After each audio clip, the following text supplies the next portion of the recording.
عمرہ بنت عبد الرحمن نے جو ام المؤمنین عائشہ رضی اللہ عنہا کی پرورش میں تھی، انہوں نے عائشہ رضی اللہ عنہا سے بیان کیا کہ نبی اکرم صلی اللہ علیہ وآلہ وسلم نے ایک صاحب کو ایک مہم پر روانہ کیا۔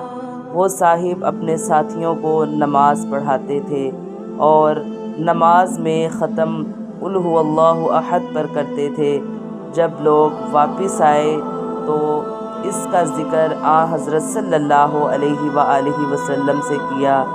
آن حضرت صلی اللہ علیہ وآلہ وسلم نے فرمایا کہ ان سے پوچھو کہ وہ یہ طرز عمل کیوں اختیار کیے ہوئے تھے۔ چنانچہ لوگوں نے پوچھا تو انہوں نے کہا کہ وہ ایسا اس لیے کرتے تھے کہ یہ اللہ کی صفت ہے اور میں اسے پڑھنا عزیز رکھتا ہوں۔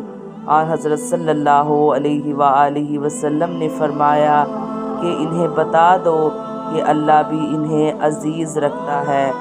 صحیح بخاری حدیث نمبر 7375۔